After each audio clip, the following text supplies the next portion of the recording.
In today's video, we're going to learn about planning and writing expository paragraphs in first grade. So by the end of the video, you should know all the steps you need to take in order to write your own expository paragraph. A reminder that expository is like your own nonfiction writing. So we are writing about something that is real, and we are writing about facts. At the very beginning of our planning and writing process, we need to stop and think about what we're going to write about.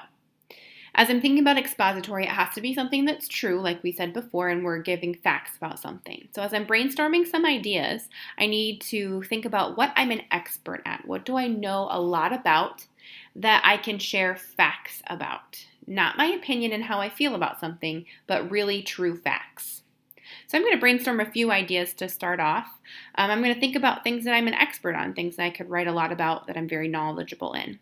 So one thing that I know a lot about is taking care of dogs. I have a dog of my own, and I know a lot about taking care of dogs. Another thing that I know a lot about is taking care of plants. I have a lot of them in my house. We have some in our classroom, and I enjoy helping them live and using them to decorate. Another thing that maybe you'd be an expert on would be Minecraft. So it doesn't have to be something that you do. It could be something that you play or just something that you know a lot about. So that might be another idea that you could write about. Today I'm going to choose to write about taking care of plants and ways to help them survive and live.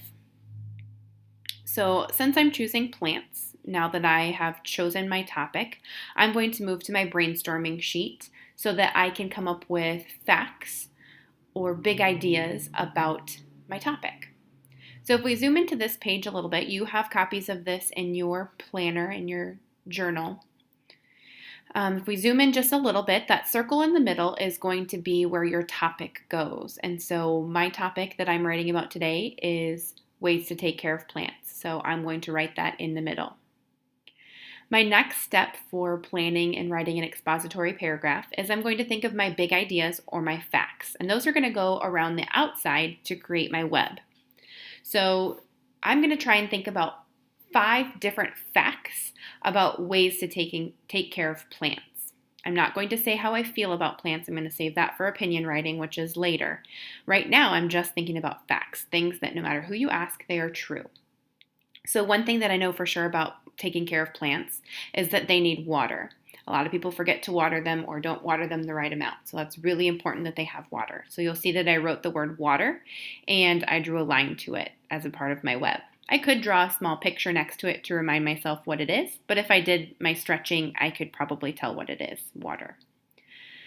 Another thing that I know plants need or you need to consider when taking care of a plant is that they need good soil or dirt. So when you fill your the pot to plant your plant, you need really good soil for them to live. They can't live without it. Another thing that's important for plants is to get sun. So they'll need to be somewhere where they can get sunlight. If they're inside especially, they should be by a window or somewhere they can get sun. Another thing that's important is putting them in a pot. And so if you bring in a plant, you can't just dig it up from outside and plop it on your floor. It needs to be in a pot or some kind of container. And finally, another thing that I know about taking care of plants is that they have to have some space to grow. So when I put them in a pot inside, it has to be a pot that's big enough that they have room for their roots to grow. Otherwise, the plant won't do well. So now that I have 5 ideas of how to take care of a plant, I need to narrow down my focus to 3 different big ideas. So as the author, it's my choice of what I want to choose.